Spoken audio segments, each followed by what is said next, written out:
without objection, the chair is authorized to declare a recess at any time.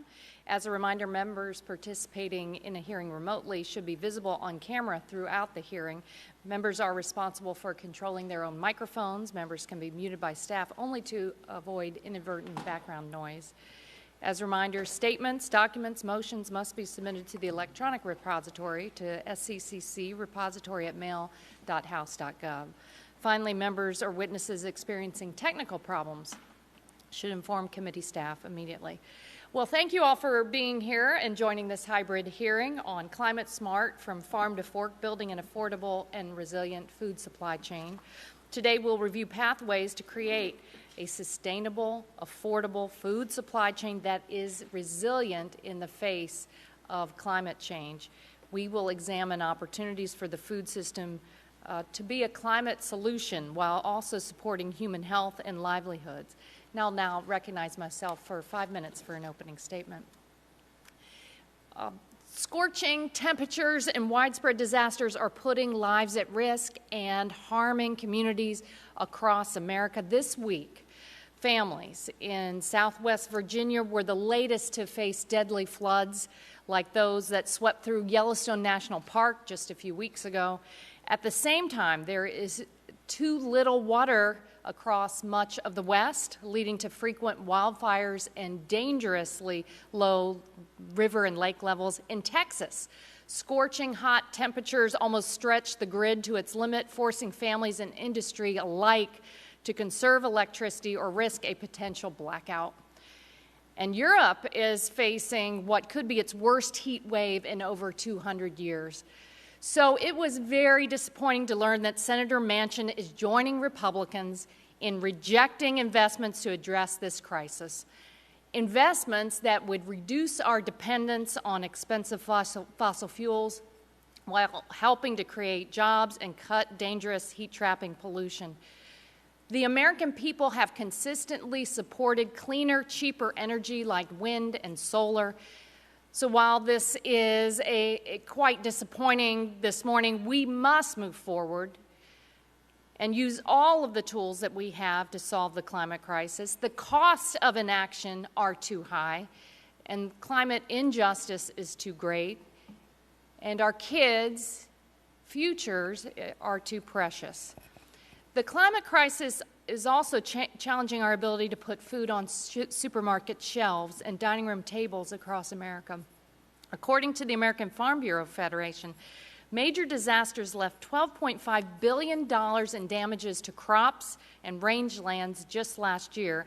In North Dakota, persistent drought damaged over $2.4 billion worth of wheat, soybeans, corn, and other crops. Texas lost $2 billion in the aftermath of that weird winter storm, a hurricane, and other disasters. And extreme weather in California has led to the loss of about $500 million worth of fruit and nut crops. These impacts will worsen if we do not address them, and their costs are being passed on to consumers. And that's why Congress must invest in a climate-smart food system that lowers cost, it increases food security, and incorporates solutions from farm to fork. Every person along the food chain, from producers to consumers to everyone in between, can make our food supply chain more sustainable. And each step in the supply chain represents an opportunity for innovation. That includes updating laws around food donation and labeling, strengthening sustainable school lunch programs, and increasing technical assistance for producers. It also includes supporting urban agriculture, improving food distribution at the local level, and working to reduce food waste and loss. Many of these solutions have an immediate impact. We can cut methane pollution by reducing food waste. We can drive down methane emissions from livestock by expanding the use of innovative feed additives like seaweed. And we can help farmers adopt proper regenerative grazing techniques that help the soil sequester more carbon. Moving quickly on these solutions will be crucial as we clean up the food supply system, which makes up nearly 30% of global heat-trapping pollution. and it will help us make progress on reducing biodiversity loss, deforestation, degraded soils, desertification, and water scarcity. With the support of President Biden, we've taken steps in the right direction. The American Rescue Plan included $3.6 billion to enhance food distribution, expand local and regional food systems, and support historically disadvantaged farmers. We also made progress through this year's government funding legislation, which invested in initiatives like the Urban Agriculture and Innovative Production Program and Farm-to-School grants. And finally, the Biden-Harris administration just announced a new framework to shore up the food supply chain, leveraging more than $2 billion in investments that will reduce pollution and make nutritious food more affordable for families. So as we move closer to the net zero economy, we have an opportunity to create a food system that works for Americans, ensuring access to safe, healthy food for generations to come. And we're going to get some good advice from our witnesses here today, and I look forward to that. At this time, I'll recognize Ranking Member Graves for his 5-minute opening statement. Welcome. Thank you, Madam Chair. The Chair and I both represent coastal communities on the Gulf of Mexico, and we absolutely share a strong desire to make sure that our communities are protected, that they're safe, they're sustainable. There's no division between us on that. However, the opening statement that was made connecting flooding in Virginia recently to climate change is a tenuous connection, and I think that the only way we're going to solve this problem is if we're sticking to science. And so let's talk a little bit about science. The United States could cut emissions today. We could cut every bit of emissions today, and it wouldn't have a single impact. It wouldn't have a single impact on any changes in weather patterns for 50 years, according to the United Nations Framework Convention on Climate Change. The IPCC modeled maybe 75 years or maybe even 100 years. In fact, well, actually, I take that back. If we cut it in the United States, it wouldn't have an impact globally for probably in excess of 100 years. If the entire world cuts emissions, we're looking at 50, 75, or 100 years away before you would actually see changes in weather patterns if the models are accurate. And let me tell you something else that's really important for us to keep in mind that's also science-based.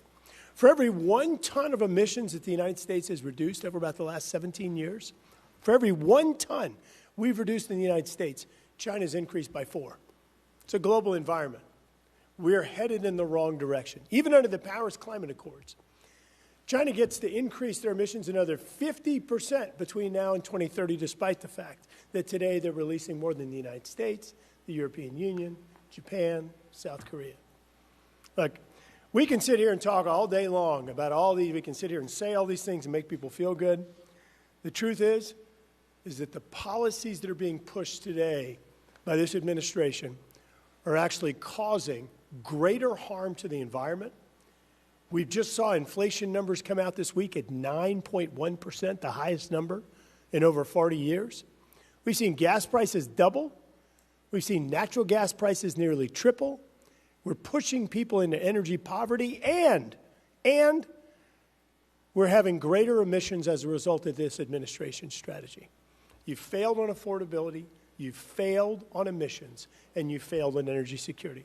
The President of the United States is in Saudi Arabia today in Saudi Arabia, asking that nation for more oil, choosing cartels, OPEC plus cartels, over my home state, Cajuns. I can keep having fun and say terrorist over Terrebonne, which is one of our parishes, but I'll stop with the rhyming and come back to reality. Look, we're talking about farms today. We're talking about farms to table.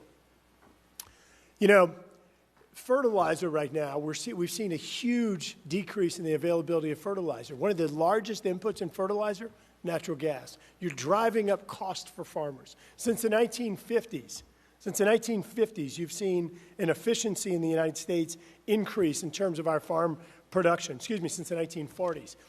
By over 300%, we have the most efficient farming operations in the world in terms of emissions per bushels or acres of crops produced. We're looking right now at pushing 13.1 million people into a hunger crisis as a result of what's happening globally with Ukraine, with U.S. energy policies. But we're making it unaffordable to farm in the United States as a result of diesel prices going up and spiking, as a result of gasoline prices, the unavailability or unaffordability of fertilizer. This administration's energy policies are causing all of these problems. And the thing is there's a solution. The solution is, as we've shown, as science proves, more domestic energy production actually results in lower global emissions because we produce it safer with cleaner emissions than virtually anywhere else in the world. Just this week, we had a bill in the Natural Resources Committee right down that hallway where we're banning critical minerals production in the United States. Critical minerals like lithium, graphite, cobalt, nickel, copper, things that are required for renewable energy. You have to have these critical minerals. It's projected we're going to have a 400 to 600% increase in demand for those minerals. For graphite and lithium, a 4,000% increase. Look, we can't just wish this stuff to happen. We've got to have a cohesive strategy. This administration says no to oil and gas, despite it from the United States. Yes to Saudi Arabia and Iran and Venezuela. They say no to critical minerals that are needed for renewable energy. That's a none-of-the-above energy strategy that's failing the American people, it's failing the environment, and it's unfortunately failing our energy security and economic impacts as well. Yield back. Now I want to welcome our witnesses.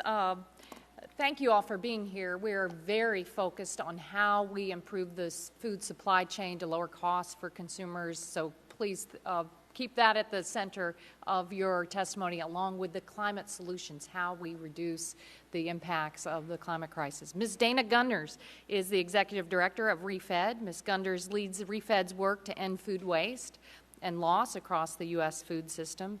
She authored a landmark 2012 report, Wasted: How America is Losing Up to 40% of its Food from Farm to Fork to Landfill, and wrote the Waste-Free Kitchen Handbook. Gunders previously worked as a senior scientist with the National Resources Defense Council. Mr. Kent Swisher is the president and CEO of the North American Renderers Association. Mr. Swisher leads NARA's work to represent the rendering industry, which repurposes meat products that would otherwise be considered inedible, such as fat and bone. He is a member of the USDA's Trade Advisory Committee on Animals and Animal Products, and previously worked at the Continental Grain Company, U.S. Grains Council, and the American Seed Trade Association. Dr. Melinda Sepp is the Vice President for Natural Solutions and Working Lands at the National Audubon Society.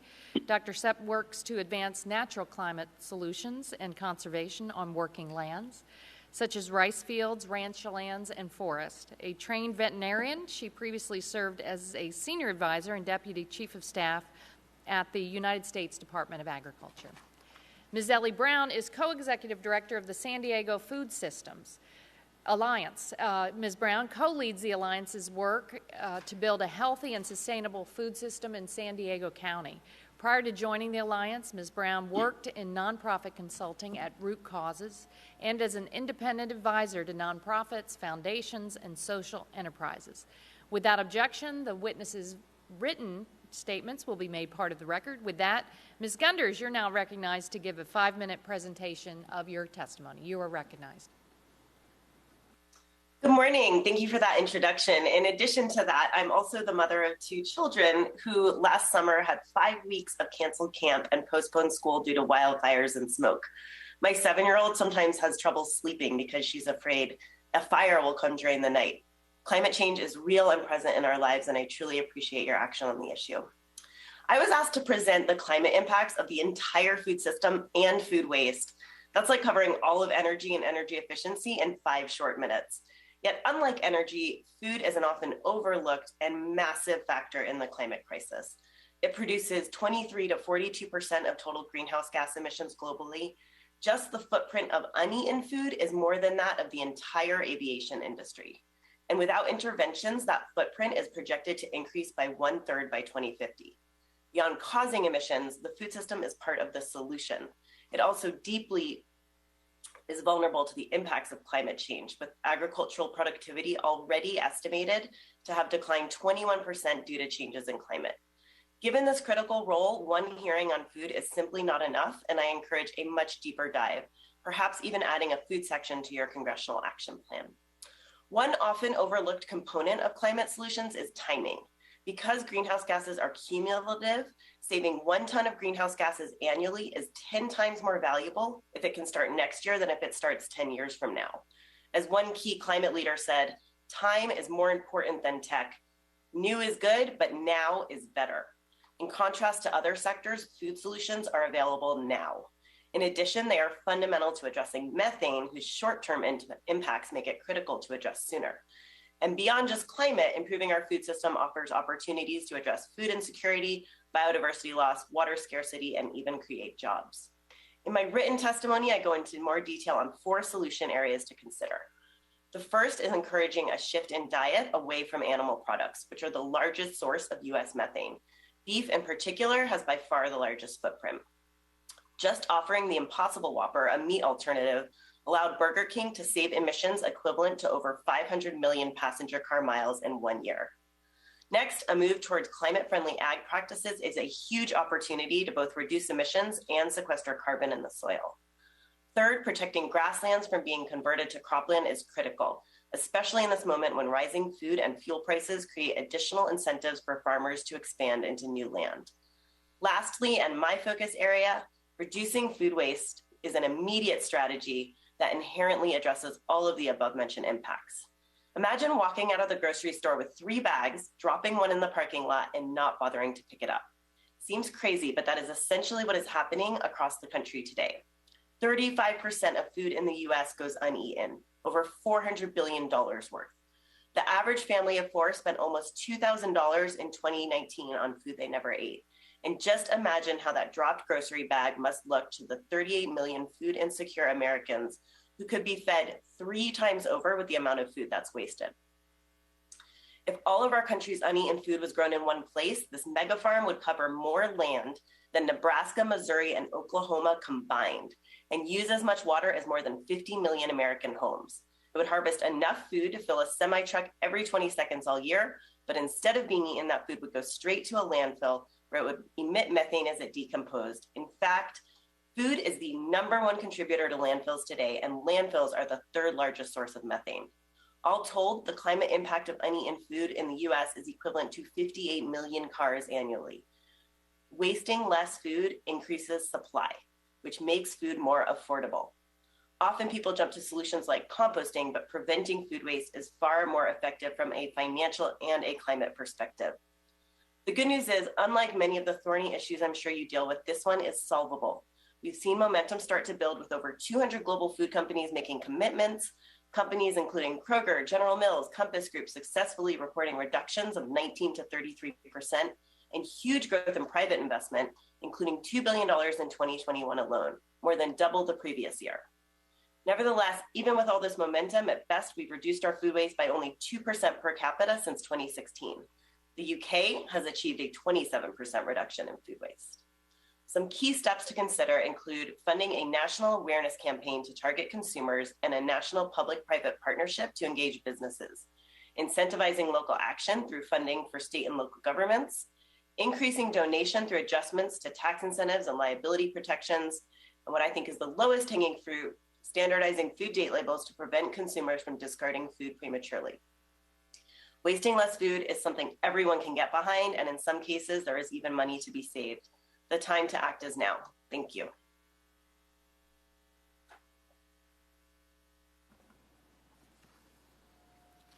All right. Thank you. Thank you for your testimony. Next, Mr. Swisher, you're now recognized for 5 minutes to give a summary of your testimony.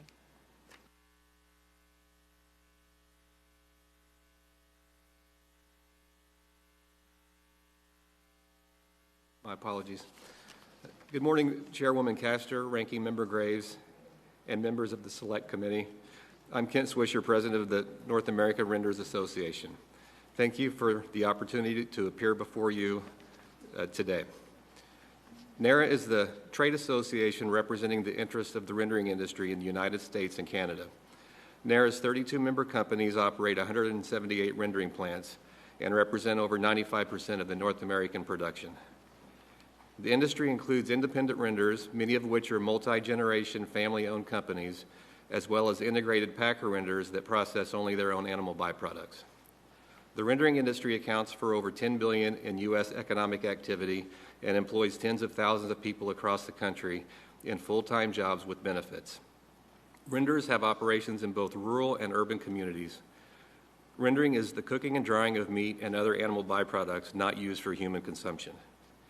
Renders are often referred to as the original recyclers and are a major force in ensuring a clean and healthy environment, upcycling the animal products that we do not want to or cannot eat into valuable proteins and fats for livestock feed, pet food, and industrial uses. The U.S. rendering industry is essential to the reduction of carbon emissions into the atmosphere. Americans consider only about 50 to 60% of an animal edible, which means the other 40 to 50% is deemed inedible. Instead of wasting about half the meat we produce, rendering upscales these leftovers into essential ingredients for countless new products. I would like to make 3 key points in my testimony today. First, the rendering industry is an essential pathway in creating a sustainable food system. Each year, renderers recycle a huge volume, more than 56 billion pounds of meat and bone leftovers.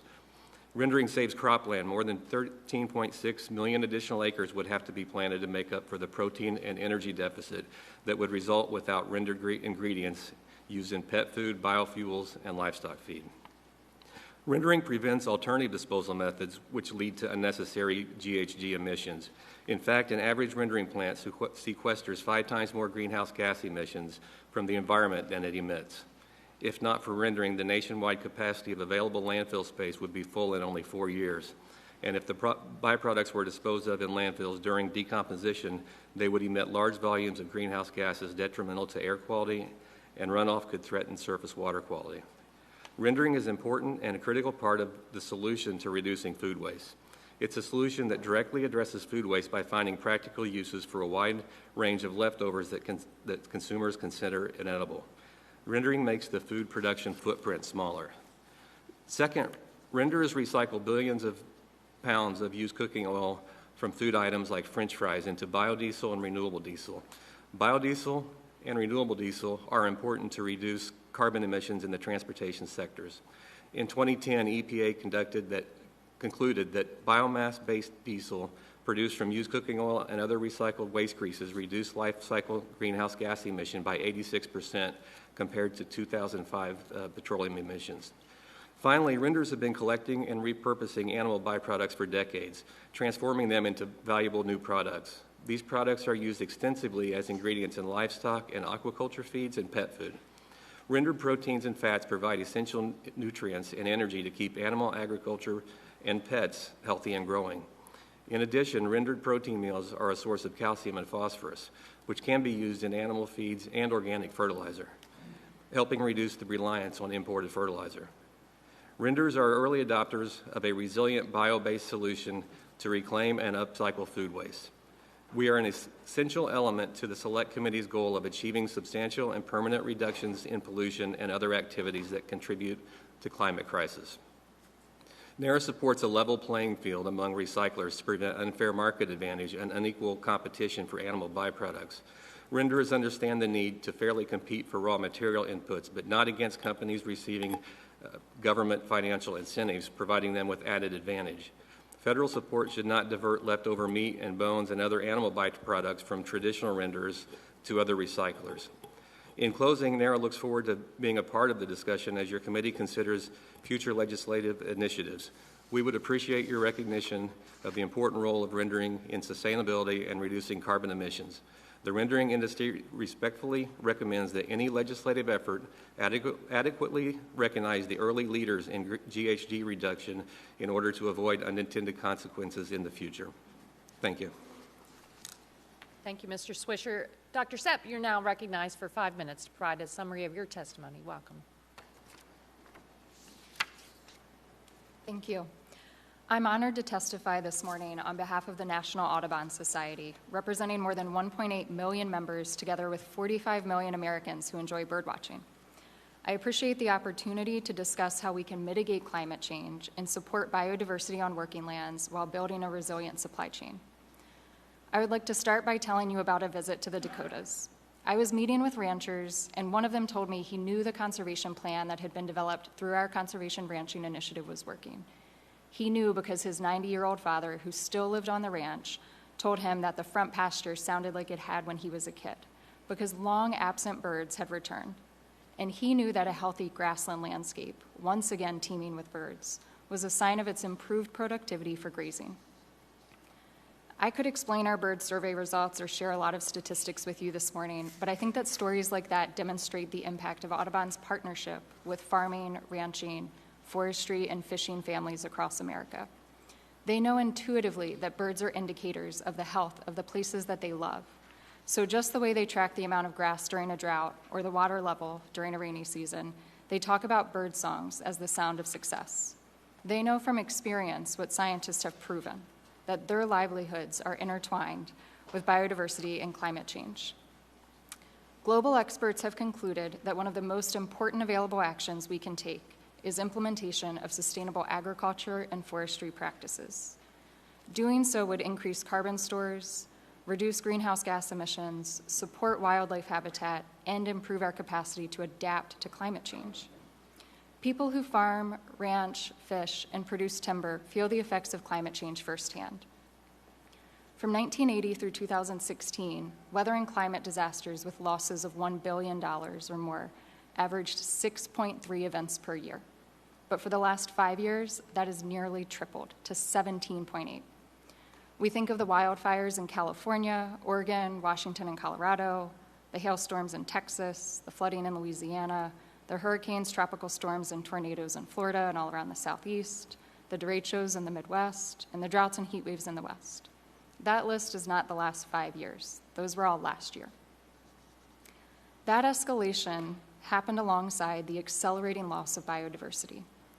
North America today has only 2/3 of the wildlife it had in the 1970s. 2/3. Wild bird populations have likewise plummeted by 30%. But the good news is that not every bird has suffered that fate.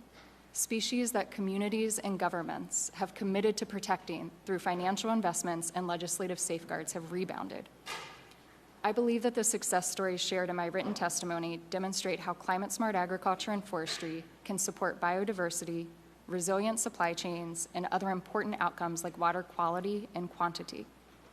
Those stories, the sharp-tailed grouse, which thrives in grasslands that are sustainably grazed and also store carbon and water, the swamp candle, which nests in bottomland hardwood forests that soak up floodwater and improve water quality, and the tricolored blackbird, adapting to habitat loss by nesting in forage fields at dairy farms, lift up the many benefits of optimizing working lands to support carbon storage, wildlife habitat, food production, water, and more.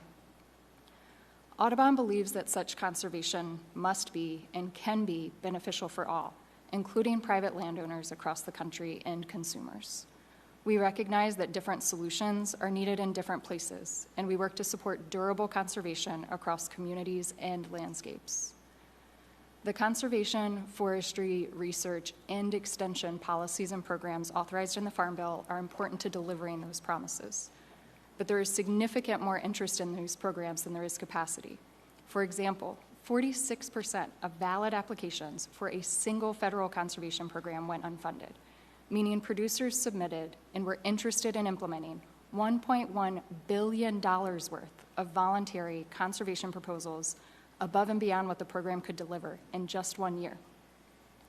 We can and should expand these programs while also promoting the marketplace, private sector investments, and innovative partnerships like the ones in my written testimony. Such work is only part of what is needed to stem the tide of climate change and biodiversity loss.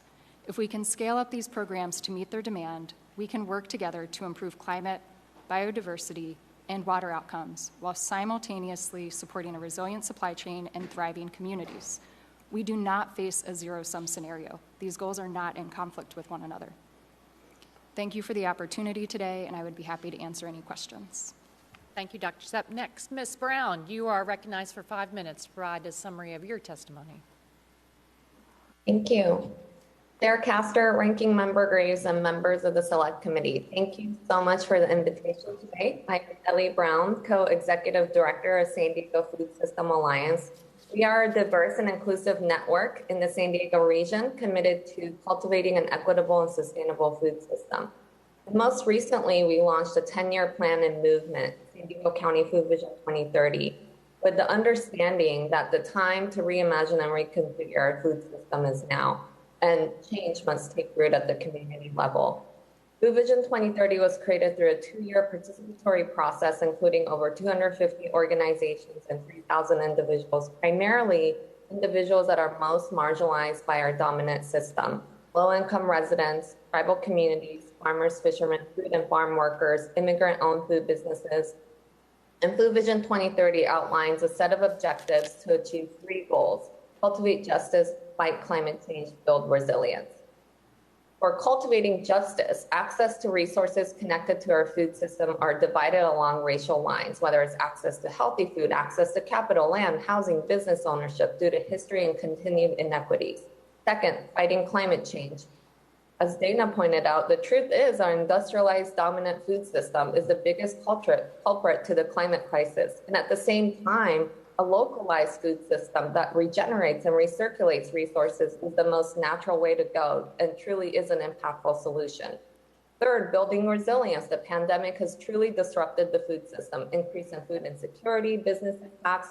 We have small-scale food producers in our region, small farmers and fishermen, small local food businesses that really struggle to survive every single day. We need to do a better job of creating better safety nets for communities and more nimble systems that can really tap into these local assets that we have and not reliant on the larger industrialized system that is just not nimble enough. As we look beyond the impact of the pandemic, there is a significant opportunity to invest in a more localized food system and increase the amount of local food that is retained in our region, creating a multiplier effect.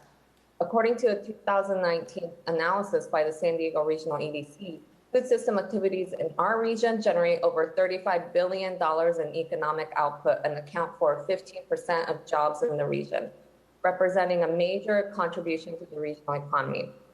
So my request for the federal government, 2 really big ideas, but very necessary. 1, shifting power of the food system to community governance, to bioregional community governance.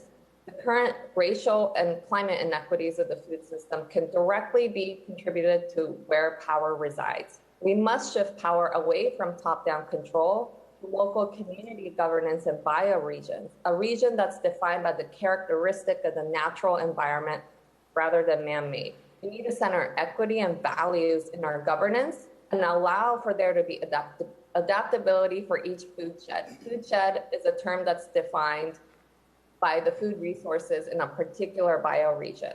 Second, simultaneously, the second ask is to resource, fund nimbly, and humanize the processes.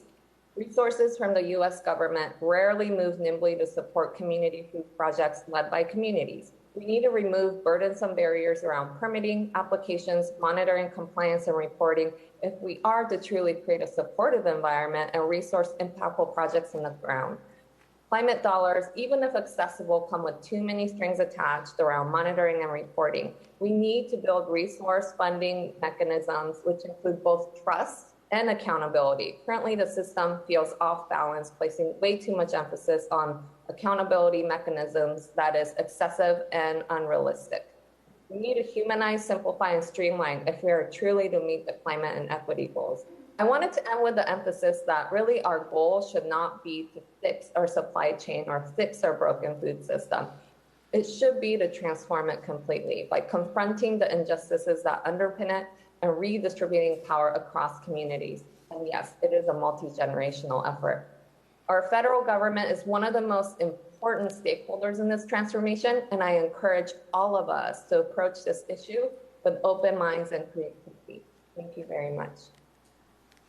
Well, thank you, Ms. Brown, and thanks to all of our witnesses for your insightful and informative testimony. Now we'll move to member questions, and I'm going to recognize Mr. Caston of Illinois first for 5 minutes.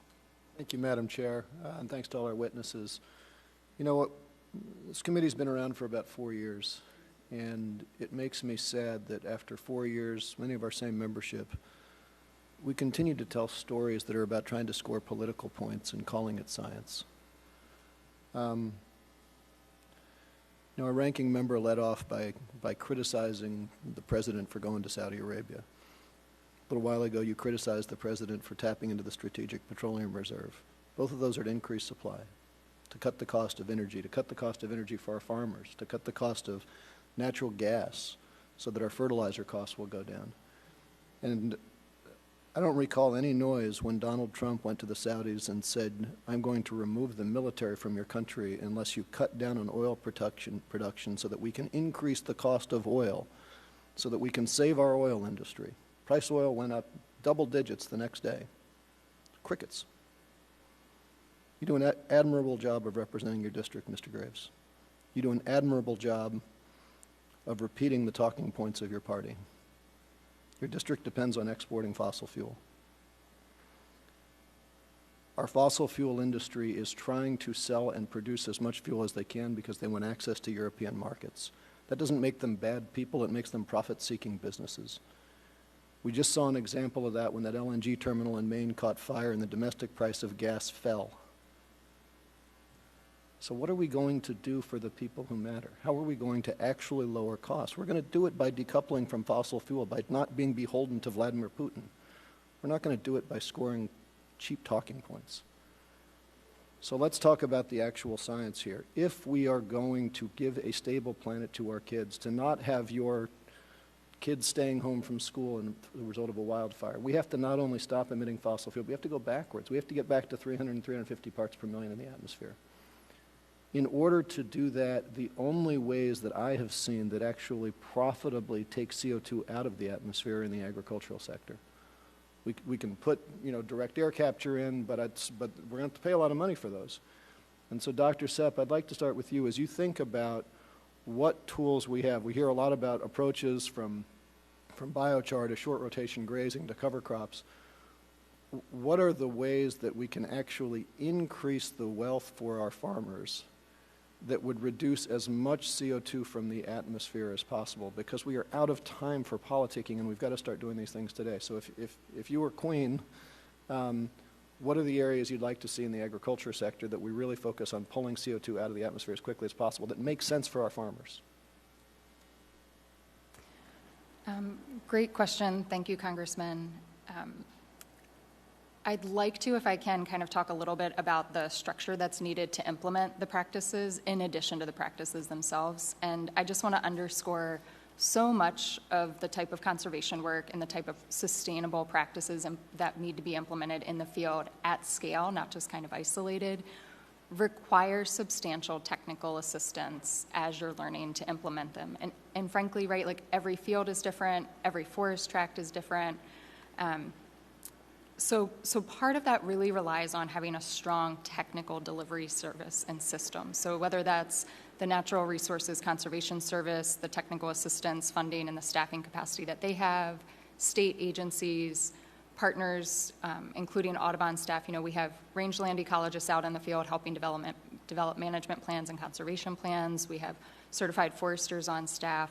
So it's both about supporting the practice implementation, but also supporting the technical assistance so that local solutions and what works best for specific soil types and specific microclimates that folks are producing in is really able to be delivered. We've had, and I know I'm tight on time, we've got a program in Illinois where we've been paying farmers, allow them to reduce their crop insurance payments for every acre they put into cover crops.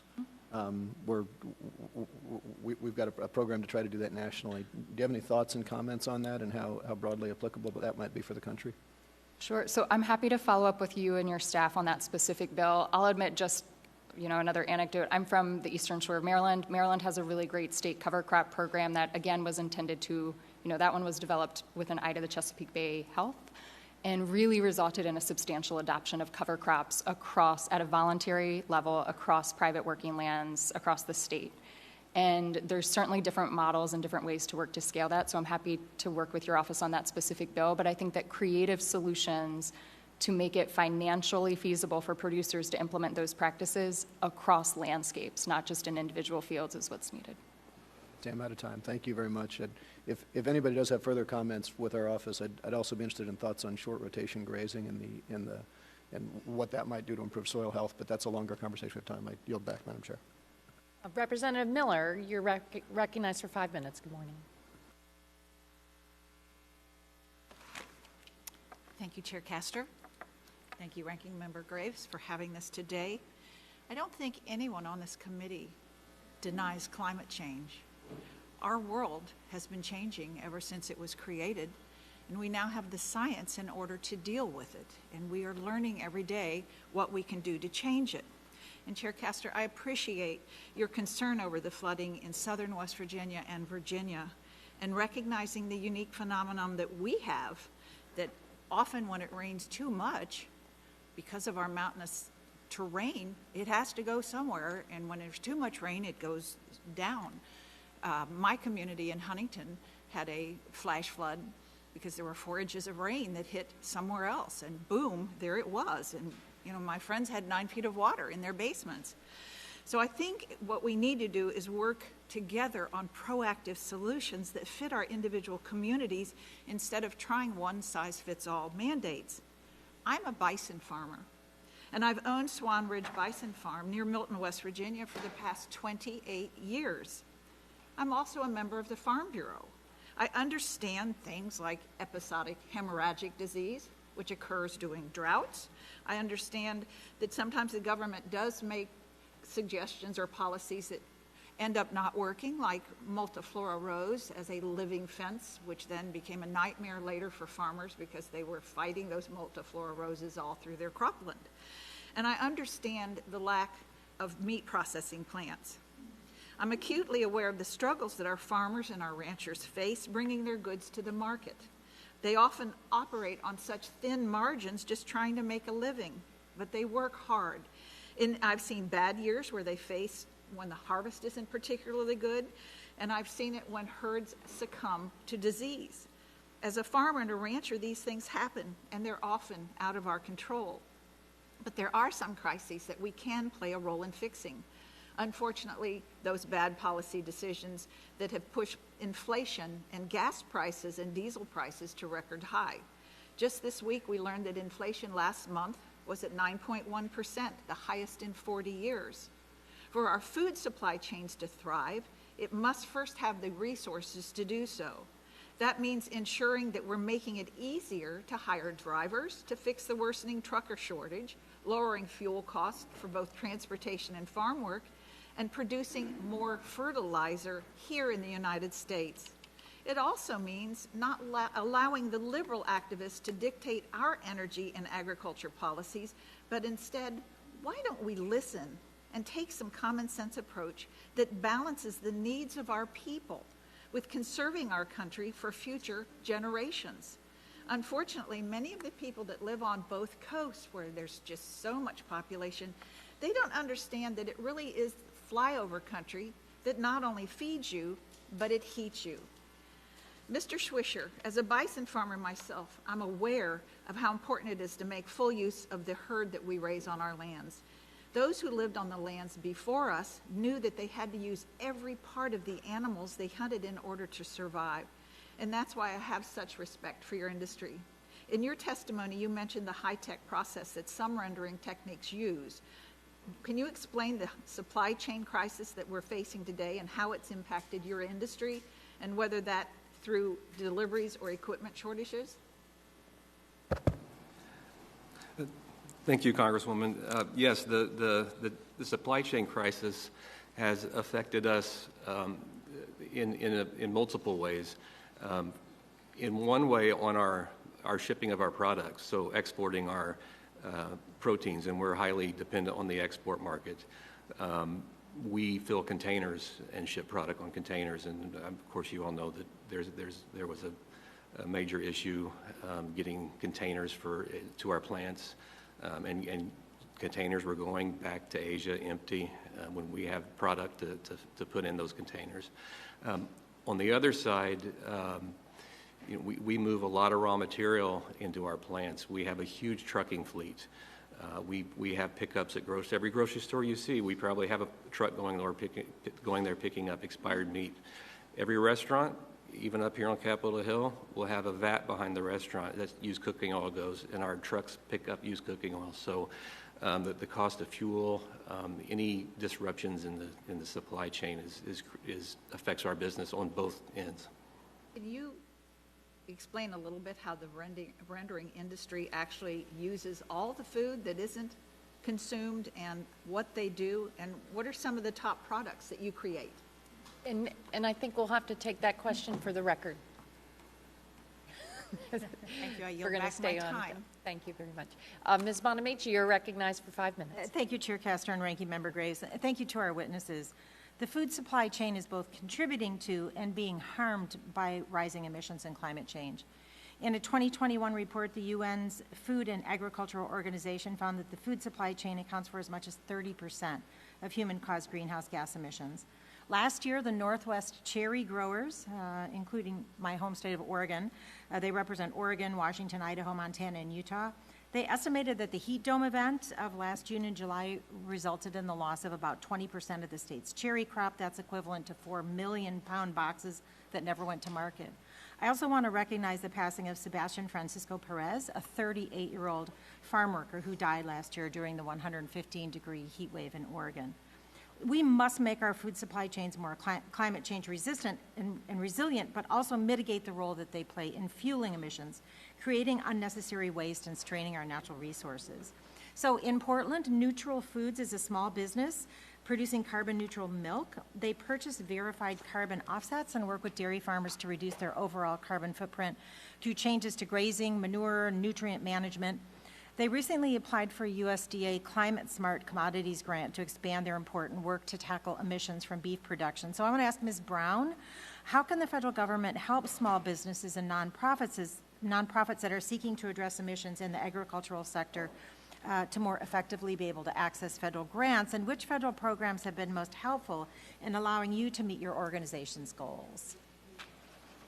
Thank you for the question. My second ask was really to conduct a comprehensive effort to examine how government can streamline and humanize these processes so they're a lot more accessible. Currently, it is just not accessible unless you have trusted technical assistance facilitators in the region to support with accessing these resources for farmers, low-income communities, grassroots groups. For us, USDA Regional Food System Partnership was an interesting example which allowed us to create a new program that will help support us being the facilitator of further resources to support our communities. And another example that I wanted to highlight is recently our partner, FoodShed, which is a small food farm aggregation hub in San Diego County, has taken on a leadership challenge to apply for a $5 million federal grant for a carbon sink incentive fund pilot.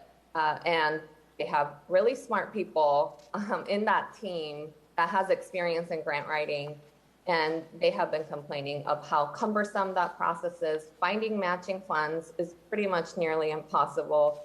And most farming groups do not have professional grant writers on the team. Right.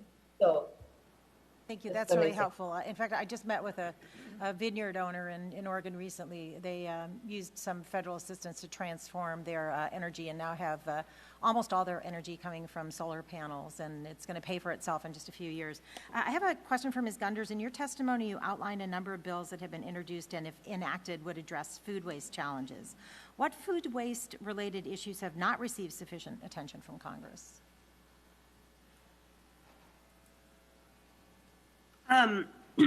Well, I think the ones that are starting to receive more attention are the extension of liability protections for food donation. There's been quite a lot of attention towards food donation lately.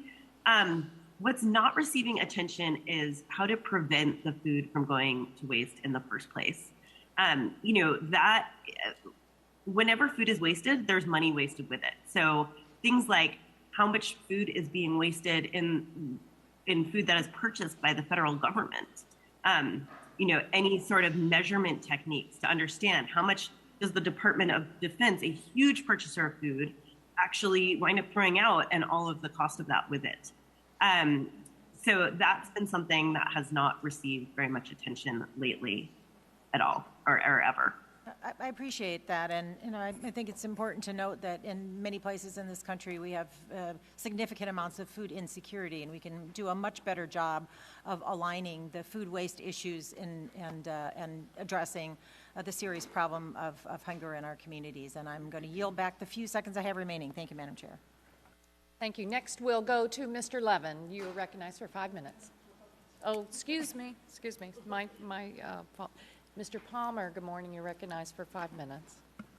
Thank you, Madam Chairman. On the food waste, I'd just like to point out that a lot of food waste in our country is in our public schools, and a direct result of government food programs that began with the Obama administration. After Michelle Obama's nutrition program went into effect, there were over 1 million, almost 1.1 million school kids just quit eating school lunches altogether. And it's now estimated that roughly somewhere between 30 and 50% of all food in the public school systems is thrown away. So I think that needs to be part of the discussion. It's interesting to me how, and both sides are guilty of this, of politicizing this, but the facts are the facts.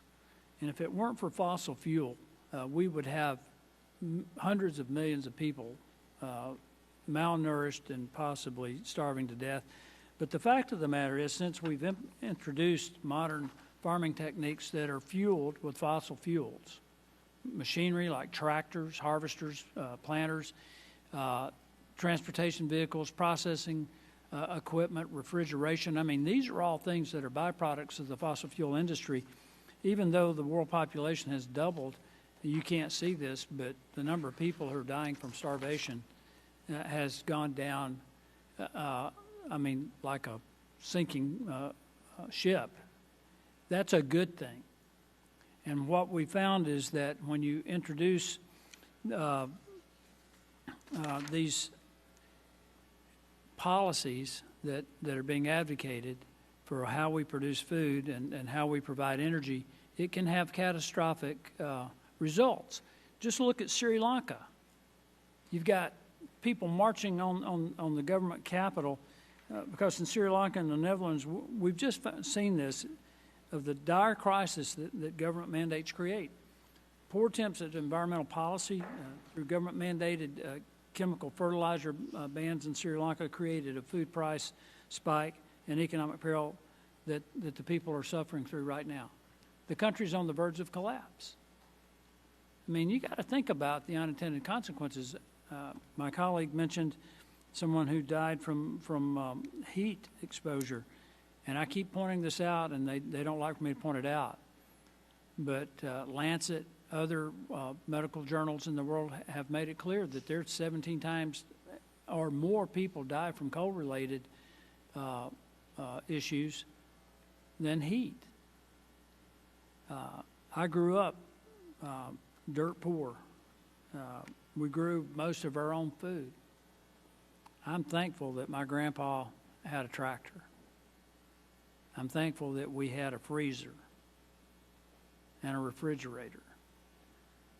I'm thankful that there were places that we could go that utilized modern techniques to process some of the food that we produced.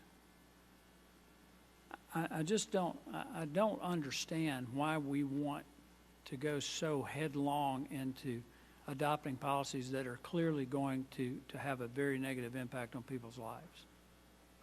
That's astounding to me. It's almost like we have people who think that we need to enforce some form of population control and that might include starvation. I'm not accusing anybody of that. I'm just saying that what's happening in Sri Lanka is, I think, evidence of going too far, too fast. Mr. Swisher, I appreciate the work that you're doing.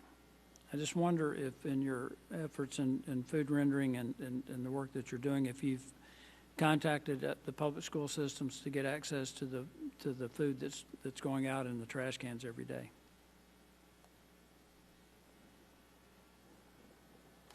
Thank you. We have, as I said earlier, networks of trucks that go to restaurants, and that would include schools. But we pick up meat scraps. So the meat scraps from any commercial establishment or restaurant would be a place that we would visit and recycle that material. I don't think they're throwing out the meat. I think it's the other stuff. With that, I'll yield back. Next, Mr. Levin, you are recognized for 5 minutes. Thank you, Chair Castor. You know, today is a tough day for those of us that want to see climate action commensurate with what science demands. But make no mistake, to those who demand action, particularly the next generation, we see you, we hear you, and we will not stop until the actions that we need are taken. Now on to the topic of today's hearing. I'm particularly glad that the Select Committee gets the opportunity to hear from Ellie Brown, Co-Executive Director of the San Diego Food System Alliance. San Diego Food System Alliance is a visionary organization in our region, fostering collaboration across all aspects of our food system in order to build a more sustainable, healthy, and fair food system. San Diego County Food Vision 2030, which the Alliance developed over 2 years and created in collaboration with our community, is a testament to that vision. Food Vision 2030 provides a 10-year roadmap for a food system that enhances the vitality of our local communities, protects our environment, and creates additional economic opportunities within our county. For those who don't know, San Diego County is home to a robust food system. Across the county, food system activities generate over $35 billion in economic output and account for 15% of all jobs in the region. However, our local food system faces a myriad of challenges, from high operating costs to entrenched systems of inequality to a climate crisis that exacerbates water scarcity and other environmental stressors. With this context, let me start off with a basic but important question for Ms. Brown. Given all the challenges farmers and other producers in our region face, why is a strong local food economy and agricultural sector key to San Diego's success? Thank you, Congressman Levin. It's an honor to be here to represent San Diego and our work in our region. As I mentioned, $35 billion in economic output. That is significant. Majority of the food that's produced in our region, small farms, small fisheries, most of this food is exported. During the pandemic, the entire supply chain shut down, and many of us really had to step up to support our local food producers. So imagine if we can create a more just food system for our local food producers, and one that really looks at the environment and one that really looks at equity. There's a significant opportunity here, and keeping things localized can help us build more human relationships and really address that pain that everybody is talking about in the need for transition to one where we are really looking at the economy from many different ways. So I love the local work because it allows us to have real relationships and understand the needs on the ground and the realities on the ground of these farmers, fishermen, food businesses. Thank you for that answer. How can investing in local food systems help communities, especially underserved communities, become more resilient to the impacts of climate change like drought and water scarcity? Yeah, well, in terms of communities, there's a lot of issues. Food insecurity, these communities are at the front lines of climate change impacts. So we need to address the issues, the symptoms first, the current inequities through all tools available by government, public assistance, grants, local incentives to try to flow more resources into communities and towards a healthy local food economy. And I speak specifically from the food system lens because that's the work that I'm in. But at the same time, we also really need to address the root, and that these issues were not just created through the food system. It was through the history of injustices, of the dominant economic system, and we need to redistribute power. I wanted to provide a quote, as Francis Moore Lape put, People do not go hungry from a lack of food, but rather from a lack of power to access food and power to access land to grow food. I was also impressed by your local food economy lab and excited to hear about the USDA grant that you received. Can you expand on your vision for this lab and explain why building capacity at the local level is a key element of strengthening and increasing the resilience of our regional food system? Yes, this new program through the Regional Food System Partnership Grant, we've just co-created this program, the Local Food Economy Lab, with the beneficiaries, farmers, fishermen, and food businesses in our region in terms of what they were looking for. And the program is now a pretty robust program, which includes peer mentoring, customized support services, as well as financial support for these businesses. And we intend to work with an ecosystem of technical assistance providers in this region. The intention is to really support the viability of these businesses and to treat it as sort of an experiment that we're observing over time in terms of how we're doing, setting ourselves accountable in terms of the goals that we want to see, and also to supporting with models that are different type of economic models that will help build community wealth, cooperatives, worker-owned businesses. These businesses, it's just not a common thing here in the United States. So we want to see how we can make these businesses viable in our region. Thank you again. I'm out of time, but thank you for your work on behalf of all of San Diego County. And Cheryl, yield back. Mr. Carter, you're recognized for 5 minutes. Thank you, Madam Chair, and thank all the witnesses for being here. And I want to say right off that I really appreciate the fact that we're having this hearing about rural America. A big part of my district is rural, a lot of ag, a lot of forestry, and this is important because just as I don't feel like the United States gets the credit for the decrease in carbon emissions that we have achieved over the years, I don't think our farmers, I don't think our foresters get the credit that they deserve for what they've done with sustainable forests, serving as carbon sinks. Our farmers who are producing more food, more fiber, more feed and renewable fuels without many using more resources. The United States farmer feeds the world. And here we are trying to criticize them for carbon emissions. It just baffles me. I want to read you a couple of things here. First of all, agriculture productivity in the U.S. increased 287% from 1948 to 2017. American farmers now require 40 million fewer acres, or 33% fewer acres in 2018 to produce the same amount of corn it would have had to in 1990. 4 million fewer, or 27% fewer for cotton. And you know, perhaps the most attacked part of farming, of agriculture, is livestock. But they continue to reduce their emissions. Emissions per unit of beef production have declined 8% since 1990, 18% unit of pork, and 25% unit of milk. Even the Secretary of Agriculture, appointed by President Biden, the Democratic Secretary of Agriculture said, and I quote, "I do not think we have to reduce the amount of meat our livestock produce in the U.S., and a significant percentage is exported. It's not a question of eating more or less or producing more or less.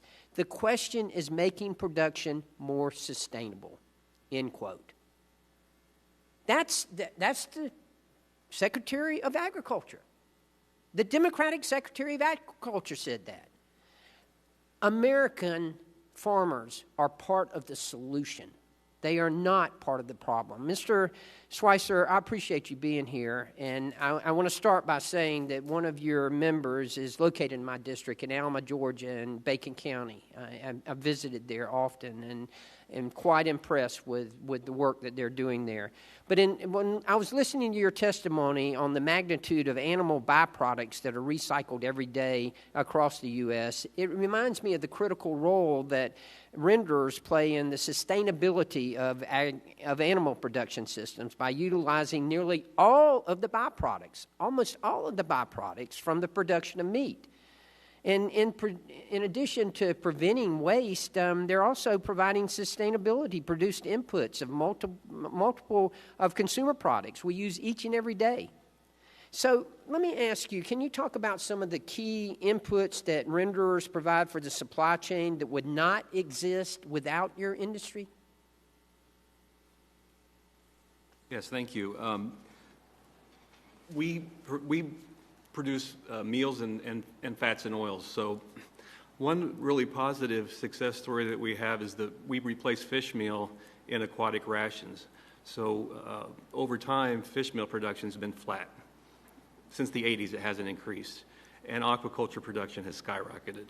And so because we're an animal protein, we fit in those rations much better because of our amino acid complex and things like that. So we're replacing fish meal on a global level in Indonesia and other countries as well.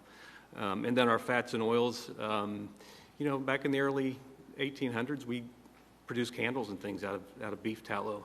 And those markets have changed over time, and now we're producing more renewable diesel and biofuel as a complement to the liquid fuel. Well, let me ask you this. Earlier, one of the other witnesses indicated that most of our landfills were animal products. Do your members, are they filling up the landfills, or are they recycling byproducts? We're recycling byproducts. We're keeping the raw material from going to landfills, and we're producing things like meals and fertilizers and fuels. And that's the one thing that bothers me about this committee. If I could, Madam Chair, just please indulge me. The whole cycle. You got to look at the whole cycle. You cannot look at just one part of it. This is the whole cycle, and recycling the byproducts is part of the cycle. Thank you, and I yield back. Next, Ms. Brownlee, you're recognized for 5 minutes. Thank you, Madam Chair, and thanks for holding this hearing. I've been looking forward to it. So my first question goes to Ms. Gunders. Food waste is a very large contributor, as we know, to greenhouse gas emissions. And as you've said, there are bills in Congress to address a myriad of labeling confusion. Can you speak to the labeling issue and its contribution to food waste and climate change? Absolutely. Thank you. And first, I'd like to clarify that I actually did not say animal products were filling up landfills, but food scraps overall, all types of food, are the #1 product entering landfills today. On your question for date labels, yes. So the use by, best by, sell by, enjoy by, the many words that you see to describe the dates on food are actually quite confusing to consumers, and consumers are misinterpreting those dates to mean that they are supposed to throw the food out. So about 86% of consumers are somewhat confused around the dates and are therefore throwing food away prematurely. There is no federal regulation for these dates. Consumers in manufacturers can put whatever they want onto the product. The solution that we see is to standardize the food date labels, to have 2 phrases, one that is about quality and one that is about safety, and to require only those 2 phrases be used as a way to create actual definitions and be able to communicate with certainty to consumers and reduce confusion out there. There is a bill that is currently introduced in this Congress to create that standardization. There is an industry voluntary agreement, and much of the industry is actually behind this change, including companies like Unilever. Thank you. Thank you for that. And staying on the same subject of labeling, what impact do you think labeling restrictions on alternative proteins, milks, and cheeses may have on their adoption, and how important is adoption to combating climate change?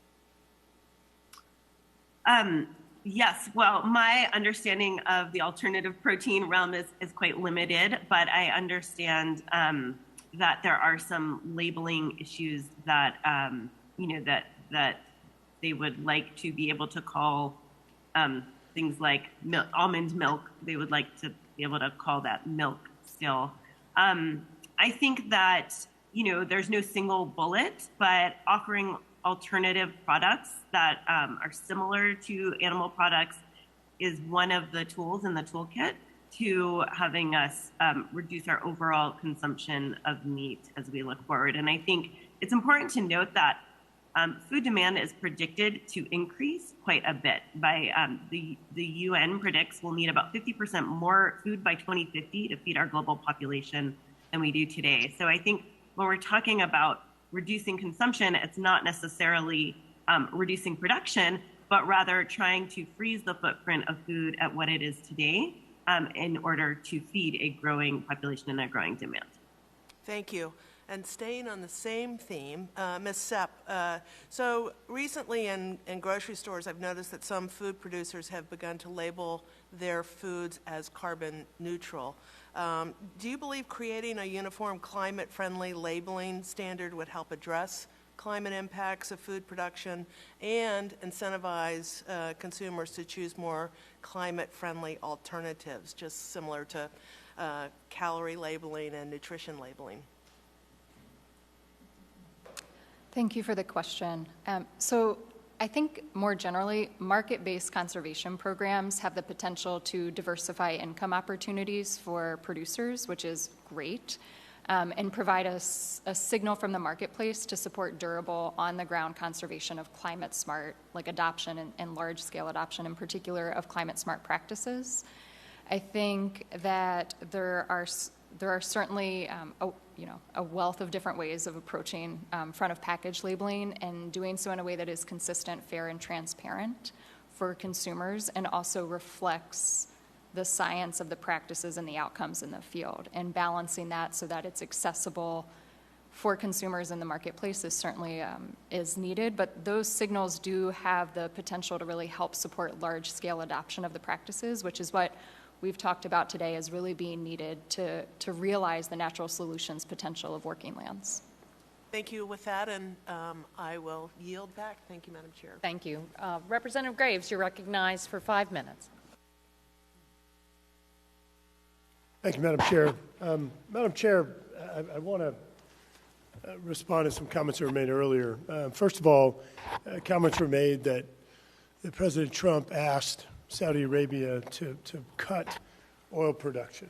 I read the same reports, and that was in April of 2020, and I want to make note that oil prices at the time were actually in the negative range. They were in the negative range. So if we're going to sit here and we're going to talk about oil prices, let's do that. Except for maybe I won't do it. Yeah. Can you come hold these for me, Huffman? So look at what's happened with gas prices. This is during the Biden administration. So we were talking about prices. My friend was talking about prices when they were negative. Literally, the oil futures were negative. And so, yes, he did go to the cartel and ask them to cut production so we could continue to have energy production in the United States. And here's why. We have some of the lowest emissions in the world for units of energy produced here. Why would you want to kill that industry? So this is what's happened during this administration. So to suggest that there were issues with that conversation, fascinating. Now, look, I don't have a crystal ball. As Mr. Huffman will tell you, I'm not even very smart, but this was January 27th of 2021, okay? Last year, January of last year, I could recognize what was going to happen with energy prices. And I said then, as a result of the executive orders and the other actions the Biden administration was taking, we're going to have higher electricity bills, higher prices at the gas pump, lost revenue sharing for hurricane protection, flood control, and coastal restoration in my home state of Louisiana, Alabama, Texas, Mississippi, and others. Higher delivery costs for products being delivered all across the United States. More dependence on foreign energy from China, Russia, and Iran and other countries. A net increase in global emissions as a result of getting energy from other countries and offshoring services. Got to tell you, that's batting 1,000. That's better than I ever did in college. So, I don't think that this stuff is really rocket science here. In fact, it's so much not rocket science, you can make a cartoon off of what's happening right now, as somebody apparently did. President Biden saying, we don't want to pollute the air with our fossil fuels, so then he's going to Saudi and saying, can we use yours? It's exactly what's happening right now. This is completely baffling to me that, that's what we have going on. That's what we have going on. Now, last thing is this right here. This is a letter from Senator Cantwell, Senator Menendez, Senator Markey, and Senator Schumer. Just read this one. The current run-up in world oil prices is effectively a tax on every American family's discretionary budget, except that the money goes to the OPEC cartel rather than the U.S. Treasury. Couldn't agree with them more. I want to highlight this word tax, because when you go back and you look at this one right here, that's a tax. The President of the United States said that no one making less than $400,000 was going to get a tax. Cantwell, Schumer, Menendez, and somebody else. Markey, thanks. And Markey said that's a tax. That's a tax. Every American's paying it. It's pushing people into energy poverty. People have the false choice of deciding if they're going to if they're going to pay their electricity bill, fuel their car, or get groceries.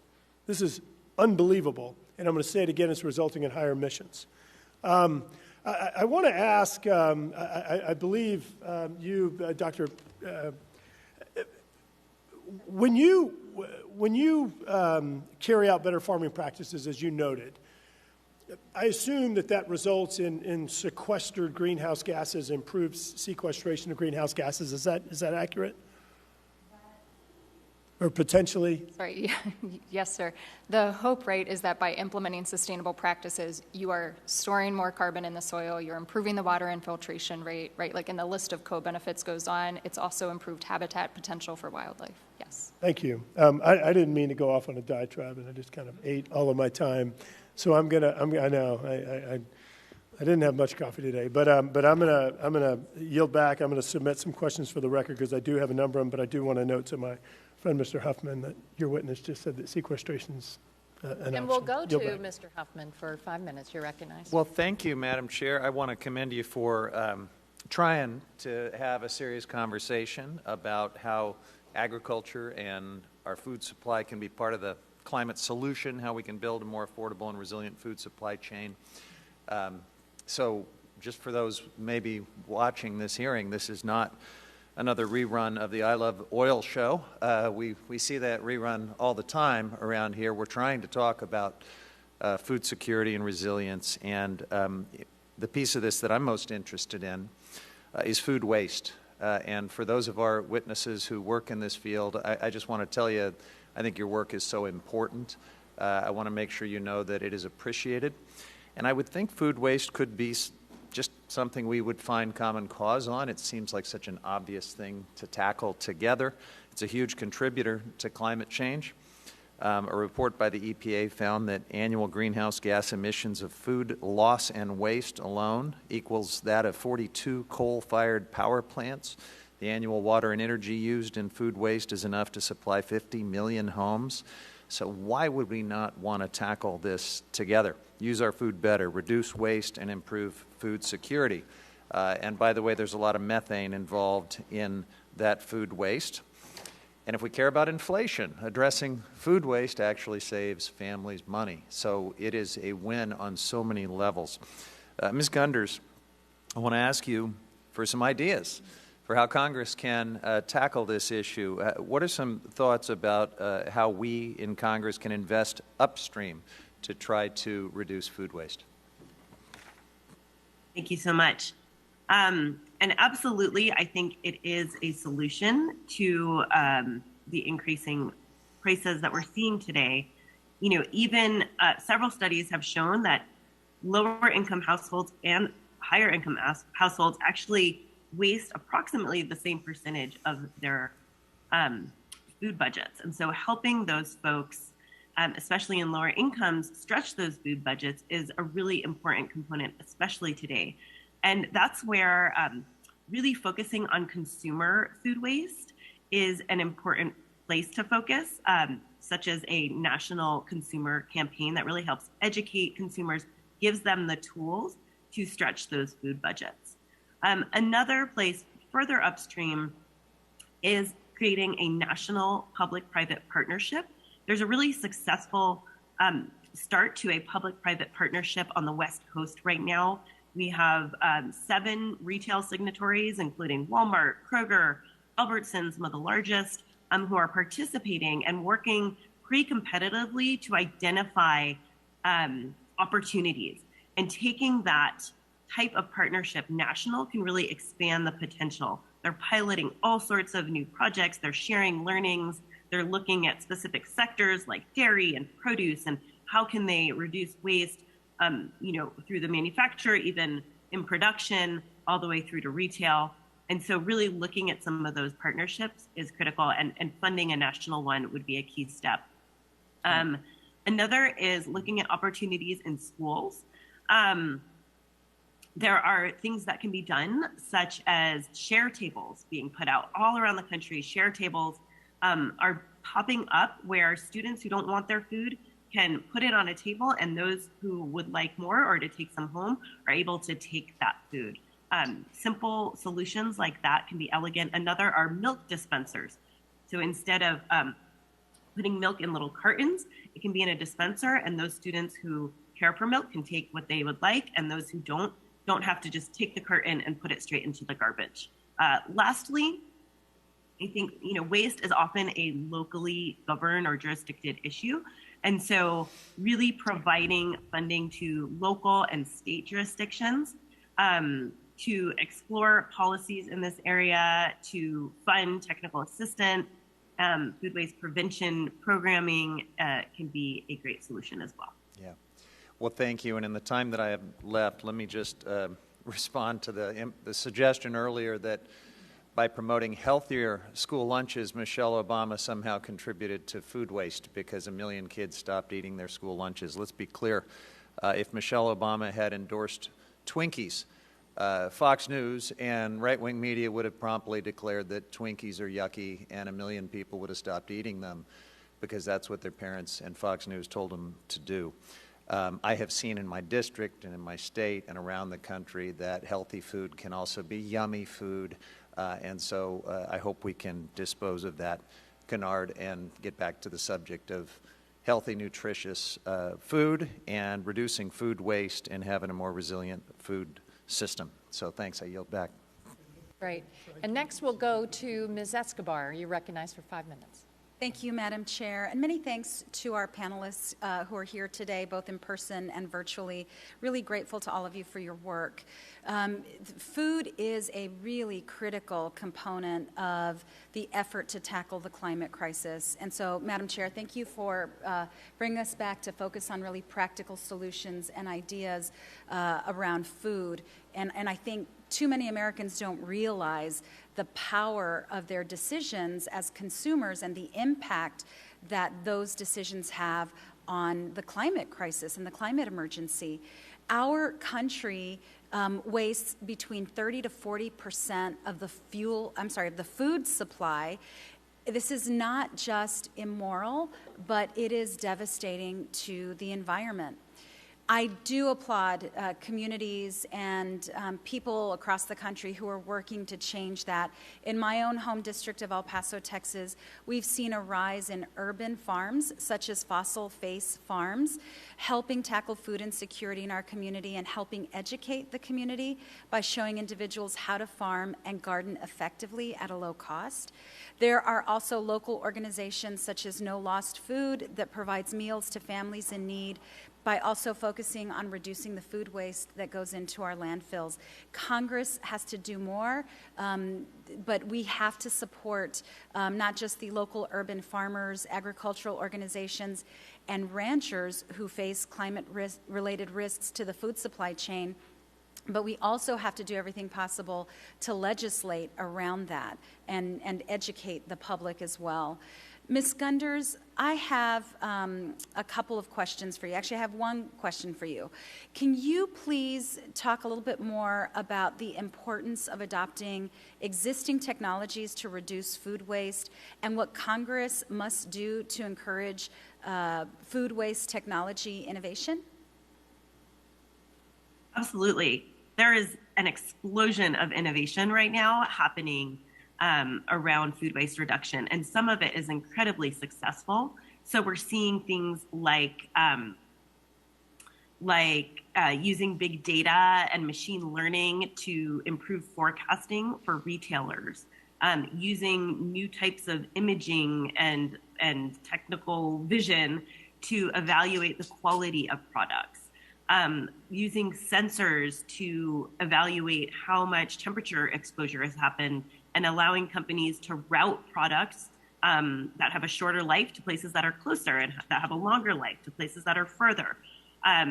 There is a ton of technology popping up, and yet it is taking some time to innovate and to be adopted. And so certainly incentives that would help both create more incentives for R&D and innovation, as well as for early deployment and adoption of some of the technologies that are proven, would be hugely impactful. Well, I agree. I think those incentives are really important so that we can ensure that there's an urgency to that innovation, and we get it into the marketplace as quickly as possible. I have a question for Ellie Brown. Ensuring that families have affordable and healthy foods is crucial, especially in economically disadvantaged communities like my own. Not having healthy options leads to health risks and environmental impacts that affect the most vulnerable. Can you please explain the importance of improving community food environments, especially in economically disadvantaged communities, and what policies, specifically what federal policies, are necessary to ensure that food environments improve? Yeah, thank you for this question. Really, the reality is that our current dominant food system, that is one that is very top-down, fuels chronic disease. And most of the folks that live in communities where they are struggling do have issues around accessing healthy food. Some folks call it food deserts or food apartheid. But ultimately, really reclaiming the type of food that's available in these communities, like you mentioned, urban farming. This is a movement for communities in terms of their own power to reclaim their food system and food sovereignty. So really what's important ultimately is a more community-driven food system, more community-governed food system. But in the short term, we could do everything that we have in our government toolkit to support these communities, from economic incentives, of course, public assistance dollars that really help match resources to flow into the local food economy. We've seen a lot of great things happen, from EBT matching at farmers markets, different programs that exist around incentives for that, and grants, really, to really support grassroots organizations in their access to these grants that are available. We often are trying to navigate the system with grassroots organizations. It really is hard to get these resources to flow into communities. So in the short term, there's a lot of tools that we could be using for government to support more access to healthy food. However, in the long term, we need to really shift the power so communities can really decide for themselves the type of food environment they'd like to see. Thank you so much. I'm out of time. Madam Chair, I yield back. Well, thank you very much. And I agree with you. This has been it's a hearing that we intended to focus on those practical solutions. And we know with the escalating climate crisis, higher temperatures, the higher energy and food cost, the food system can provide a lot of those solutions. And I want to thank our witnesses for helping us today. Ms. Gunders, you've been very clear on the call to action. Thank you. You've now given us some practical solutions on food labeling, how we fund and empower public-private partnerships. Ms. Brown, I've been impressed with what you're doing in San Diego for many years on reimagining and reconfiguring the food system. But as Ms. Gunders said, the innovative technologies are exciting, but we need action right away. And one of the solutions I think we need to add to the list and talk about is preventing the conversion of cropland. I see it in Florida as population growth and other stressors try to expand into critical areas. You want food and and everything produced nearby. So, Ms. Gunders, what's the most important right now policy at the federal level to ensure that we're more efficient on the cropland we have now and we don't continue to convert that cropland to other uses?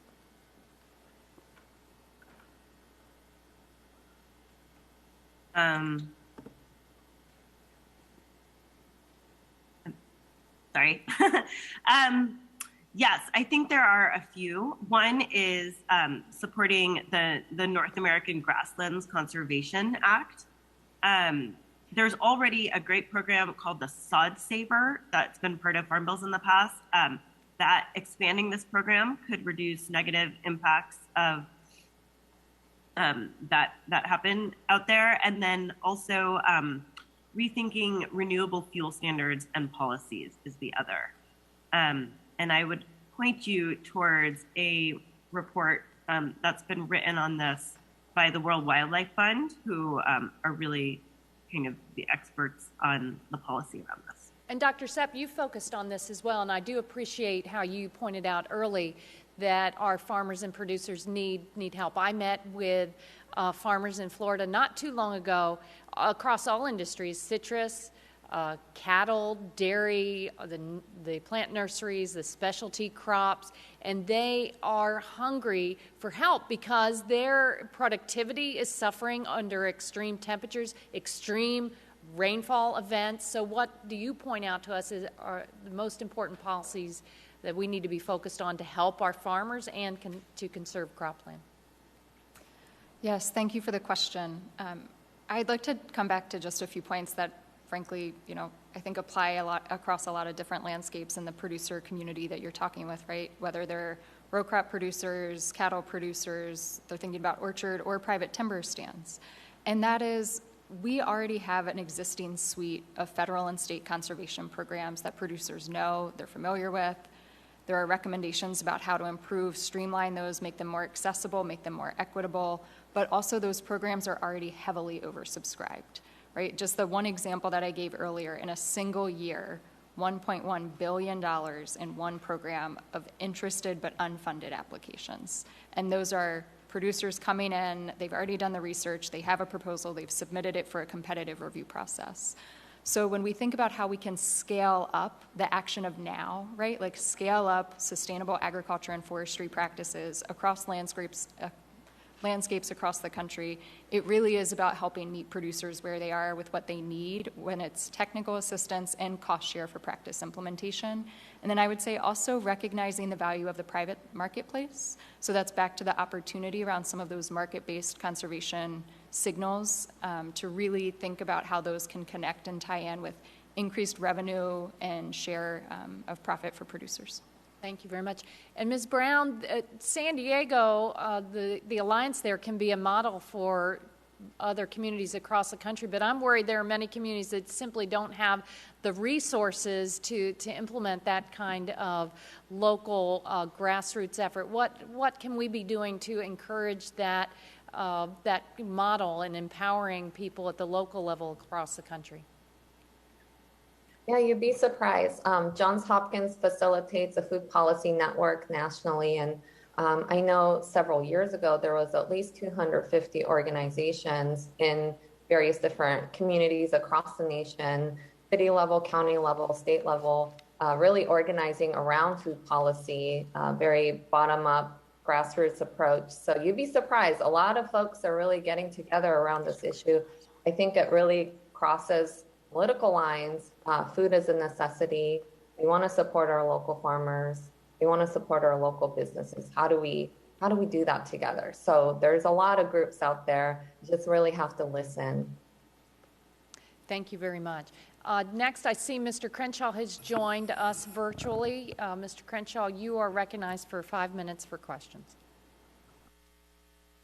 Thank you, Madam Chair, and thank you to the ranking member for holding this hearing. And look, listening to the testimony, there are some real pragmatic ideas here on how to reduce food waste and improve farming practices. And I'm sure there's a lot of space for bipartisan legislation there. But like many of these hearings, what we also hear is these good ideas crowded out by more radical ideas that end up hurting Americans, especially on their most basic needs, energy and food. And it is worth pointing out some of the other countries very recently that have taken these radical approaches. Sri Lanka banned pesticides, herbicides, and other chemicals that provide crop protection. That was because of their environmentalist lobby. They're currently in a devastating humanitarian crisis because they have not been able to produce enough food to eat. Don't worry, because Sri Lanka has a near perfect ESG score of 98. I'm sure that makes them feel good. Environmental groups sued the Netherlands into enforcing a limitation on carbon emissions in their country. Now, the Netherlands is bound by their Supreme Court into enforcing this, and it started enforcing bans on agricultural emissions. To meet that goal, the Prime Minister said the only way they can do it is to cut cattle by 30%. So you can imagine what's going on in their country right now as there is an uprising and a potential food shortage. In the United States, the EPA has said that the Supreme Court won't stop them from pursuing hardline emission targets for industry, which suggests that the EPA is going to try to use a little-known authority called Section 115 of the Clean Air Act to enforce the emissions targets set out in the Paris Climate Agreement and potentially put us on the same track as the Netherlands and Sri Lanka. When it comes to crop protection and the EPA, the crops going unharvested lead to an increase of both carbon and methane emissions, and they often go unharvested because of damage caused by pests and disease. The EPA is restricting crop protection products, restricting natural gas production for fertilizer, constraining the production of chlorine through restrictions on both of the ways we produce chlorine, and restricting the use of several other commonly used herbicides and pesticides. But Ms. Gunders, this question is for you. Without immediately available, affordable crop protection products, do you anticipate that farmers increase the number of unharvested products? I apologize that I'm not super familiar with various crop protection laws or regulations, but I do. You don't need to be. I mean, just to be clear, I mean, it's a basic question. If you don't have the materials necessary to fend off pests, then do you think you're going to have more unharvested products in the fields, which is a concern of yours, of course? I do believe that crop protection plays a role in protecting crops, and therefore, yes, certainly saving crops from pests can help lead to more harvest. And you've indicated that crop waste leads to higher carbon emissions. You make a good argument for that. So these products would be good and helpful in reducing carbon emissions overall. Would you agree with that? I'm not trying to trick you here. I promise you. I know that's what it feels like. I do believe that a certain level of crop protection can help lead to full utilization of crops that are grown. Thank you. And on the subject of food prices, these actions that I've been talking about are increasing costs for Americans. And I want us to continue what we know how to do. And we know how to do this actually pretty well in this country. Pursue environmental goals and promote human flourishing at the same time. We can protect people while also producing enough food and energy for Americans. I truly believe that, and I yield back. Thank you. Great. Well, I'd like to thank our witnesses for your testimony today on how we build a climate-smart food system and lower costs for our neighbors and lower pollution from farm to fork and build a more sustainable food supply chain. Without objection, I'd like to enter into the record a July 15th, 2022 letter from the Biotechnology Innovation Organization in favor of investments and policies supporting agricultural innovation as a climate solution that helps farmers and ranchers be resilient in a changing world. And without objection, all members will have 10 business days within which to submit additional written questions for the witnesses. I ask our witnesses to respond as promptly as you're able. Thanks again, everyone, for joining our Climate Smart Solutions from Farm to Fork hearing today. The meeting is adjourned.